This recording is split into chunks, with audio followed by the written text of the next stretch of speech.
Hello friends, welcome to educational insight. दोस्तों, अगर आप बेसिक शिक्षा परिषद के नियंत्रणाधीन उत्तर प्रदेश के किसी भी परिषदीय विद्यालय में बतौर शिक्षक शिक्षिका भाई बहन कार्य कर रहे हैं तो ये वीडियो, ये इन्फॉर्मेशन, ये लेटेस्ट अपडेट्स आपके लिए बहुत ही ज़्यादा इम्पॉर्टेंट और इन्फॉर्मेटिव होने जा रहा है। दोस्तों, परिषदीय विद्यालयों में अर्धवार्षिक परीक्षा का आगाज हो चुका है। शिक्षा निदेशक बेसिक ने जिला बेसिक शिक्षा अधिकारियों को प्रेषित अपने पत्र में इन परीक्षाओं का आयोजन 23 दिसंबर से शुरू किया है और शीतकालीन अवकाश से पहले सारे के सारे बच्चों का आकलन मूल्यांकन होकर के परीक्षा फल तैयार हो जाना चाहिए, ऐसे भी निर्देश दिए हैं। जहां प्रश्न पत्र के निर्माण की जिम्मेदारी जिला शिक्षा एवं प्रशिक्षण संस्थान संबंधित जनपद को दिया गया है। प्रश्न पत्र निर्मित होने के बाद जिला बेसिक शिक्षा अधिकारी, खंड शिक्षा अधिकारी के माध्यम से ये प्रश्न पत्र हेड टीचर को मिलना है। हेड टीचर प्रश्न पत्र को पाते ही चाहे उसे ब्लैक बोर्ड पे, वाइट बोर्ड या ग्रीन बोर्ड पे उसे एज इट इज़ उतारेंगे या उस प्रश्न पत्र की बच्चों के नामांकन और उपस्थिति के अनुरूप फोटोकॉपी करा करके भी बच्चों को वितरित कर सकते हैं। बहुत सारी बातें आप जानते हैं, बताने नहीं हैं। आप विद्वान हैं, विदुषी शिक्षिका बहनें हैं, लेकिन कुछ बातें ऐसी हैं जो आपको अपडेट करने के लिए, आपको प्री रिहर्सल के लिए ज़रूरी हैं। तो आपको बने रहने हैं, कहीं जाने नहीं है।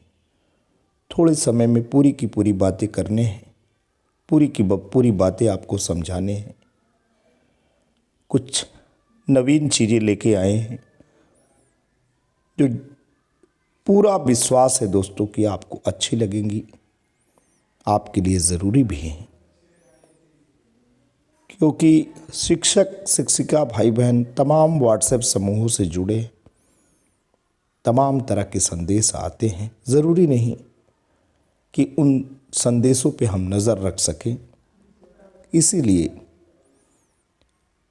एक शैक्षिक मंच के माध्यम से आपसे जुड़ने की कोशिश करते हैं।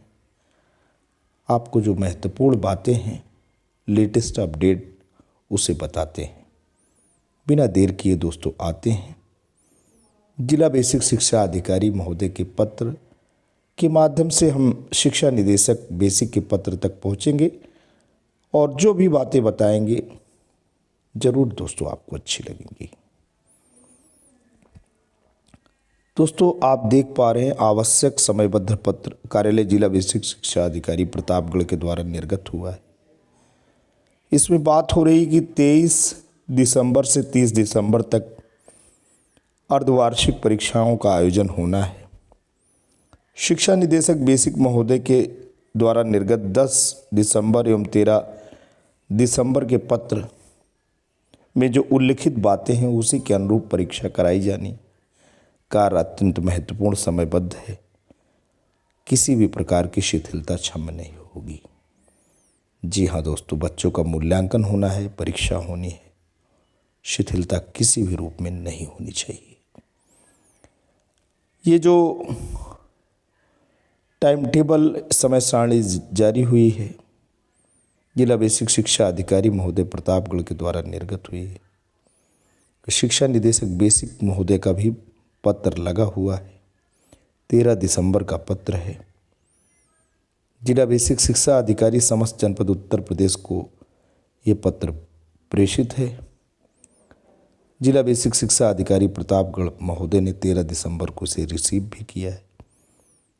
परीक्षा दोस्तों आप देख पा रहे हैं 2 पालियों में है। प्रथम पाली प्रातः 9:30 से 11:30 बजे तक, द्वितीय पाली 12:30 से 2:30 बजे तक। 23, 24, 26, 27 और 28 को परीक्षा होनी। तो दोस्तों 23 से परीक्षा शुरू होगी, 28 तक होनी है। और ऐसे ही हर विषयों का यहाँ पे पूरी की पूरी बातें बताई गई हैं। अब महत्वपूर्ण बातें दोस्तों हम साझा करेंगे जो जिसके बारे में हेड टीचर परेशान भी होते हैं। शैक्षिक सत्र वर्ष 2024-25 की अर्धवार्षिक परीक्षा के लिए जिला शिक्षा एवं प्रशिक्षण संस्थान के माध्यम से जिला बेसिक शिक्षा अधिकारी द्वारा मॉडल प्रश्न पत्र तैयार कर खंड शिक्षा अधिकारी महोदय को उपलब्ध कराया जाएगा। खंड शिक्षा अधिकारी महोदय द्वारा उक्त प्रश्न पत्रों को विद्यालय स्तर पर उपलब्ध कराया जाएगा। विद्यालय स्तर पर अर्धवार्षिक परीक्षा कराए जाने का संपूर्ण उत्तरदायित्व प्रधानाध्यापक का होगा। विद्यालय स्तर पर ब्लैक बोर्ड के माध्यम से दोस्तों दोनों बातें लिखी हुई हैं, आप ध्यान रखें। ब्लैक बोर्ड के माध्यम से या प्रश्न पत्रों की फोटोकॉपी कराकर अर्धवार्षिक परीक्षा कराए जाने का संपूर्ण उत्तरदायित्व प्रधानाध्यापक का होगा, जिस हेतु संबंधित व्यय का भुगतान विद्यालयों को उपलब्ध कराई जाने वाली कंपोजिट ग्रांट से किया जाएगा। शैक्षिक सत्र वर्ष 2024-25 में कक्षा 1 की अर्धवार्षिक परीक्षा मौखिक होगी। शैक्षिक सत्र वर्ष 2024-25 में कक्षा 2 एवं कक्षा 3 में लिखित एवं मौखिक परीक्षा होगी। लिखित एवं मौखिक परीक्षा का वेटेज यानी अधिभार 50-50% रखा जाएगा। कक्षा 4 एवं कक्षा 5 में लिखित एवं मौखिक परीक्षा होगी। लिखित एवं मौखिक परीक्षा का अधिभार 70% और 30% रखा जाएगा एवं कक्षा 6 से 8 की अर्धवार्षिक परीक्षा लिखित होगी। शैक्षिक सत्र वर्ष 2024-25 में लिखित अर्धवार्षिक परीक्षा 50 अंकों की होगी, जिसमें बहुविकल्पीय प्रश्न, अति लघुत्तरी, लघुत्तरी, दीर्घोत्तरी प्रश्न शामिल होंगे। अब यहाँ पे प्रश्न पूरा दिया गया है और 2.5 घंटे की परीक्षा होगी। अब इसमें जो महत्वपूर्ण दोस्तों बात हम करने जा रहे हैं वो ये है कि मौखिक परीक्षा का जो प्रारूप है वो आपके सामने दोस्तों हम रख रहे हैं। एक्चुअली आप अगर गौर फरमाएं तो इसमें पहले सितंबर में सत्र परीक्षा होनी है। तो सत्र परीक्षा का अंक दोस्तों 10 होता है। कक्षा 1 में और 2 में जो बच्चे रहते हैं उनका जो कक्षा 1 में तो पूरा मौखिक होता है, कक्षा 2 में और 3 में लिखित और मौखिक का 50-50% रहता है। तो अगर पहले सत्र परीक्षा का अगर हम मूल्यांकन करेंगे, आकलन करेंगे, नंबर बच्चे को देंगे तो 10 अंक में 5-5 अंक आएंगे। और कक्षा 1 में तो पूरा का पूरा ओरल है तो बच्चे को 10 अंक ही देने हैं पहली सत्र परीक्षा। दूसरी सत्र परीक्षा फरवरी में होगी तो भी वो 10 अंक की होगी। तो 2 सत्र परीक्षाओं का अंक अगर हम मिला लें तो 20 अंक होगा। और अर्धवार्षिक परीक्षा दोस्तों 30 अंक की होगी। इसमें 50 अंक भले दिया गया है, लेकिन अगर हम वार्षिक परीक्षा फल बनाएं तो इस तरीके से 50 अंक इधर हो जाएंगे और वार्षिक परीक्षा 50 अंक की हो जाएगी। तो टोटल जो अंक होगा वो 100 में कितना बच्चे ने अंक पाया है वो काउंट हो जाएगा। तो यहाँ देखिए, जिस किसी शिक्षक शिक्षिका भाई बहन के व्हाट्सएप समूह से ये मिला हुआ है, बड़ा मेहनत उन लोगों ने किया है और बहुत ही अच्छे तौर तरीके से आपके मार्गदर्शन के लिए उन्हें उन लोगों ने तैयार कर रखा है। तो उनकी इस मेहनत के लिए आभारी हैं हम कि उनकी मेहनत के माध्यम से ये बातें आप तक जा रही हैं। यहाँ पे कक्षा 1 विषय सभी पूर्णांक 30 दोस्तों दिया गया है। 30 अंक का पूर्णांक है। तो जैसे कि आप जान पा रहे हैं 30 अंक का पूर्णांक है। 10 अंक पहली सत्र परीक्षा का, 10 अंक आने वाली सत्र परीक्षा के। तो टोटल दोस्तों 50 हो जाएगा। आपको मौखिक परीक्षा में बच्चों को 30 में पूर्णांक में जो भी अंक देना है दोस्तों, नंबर आप दे दीजिएगा।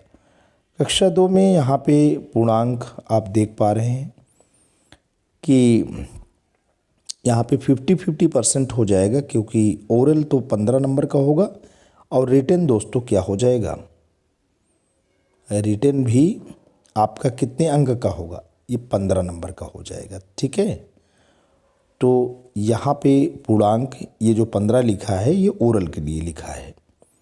आइए आगे चलते हैं।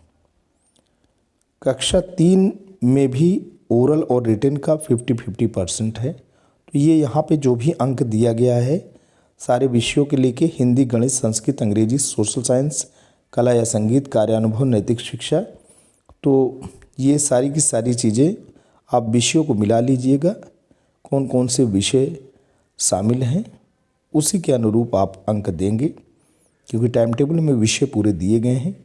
इसमें भी लिखित मौखिक 50-50% का होगा। और इधर अगर हम देखें तो कक्षा 4 में 70-30 की बात होती है, तो लिखित आपका 21 का हो जाएगा और यहाँ पे ओरल 9 नंबर का हो जाएगा। ऐसे ही कक्षा 5 में आप देखिए, ये सारा का सारा जो 9 नंबर लिखा है आप देख पा रहे हो, ऊपर कक्षा 5 में 9 अंक दिया गया है, कक्षा 4 में 9 अंक दिया गया है और कक्षा 2 में 15 दिया गया है। ये सारे ओरल के नंबर है, रिटन के अंक नहीं है दोस्तों। तो इसी के अनुरूप आप शीट जो डिज़ाइन कर सकते हैं, रिटन का भी अलग से कर सकते हैं।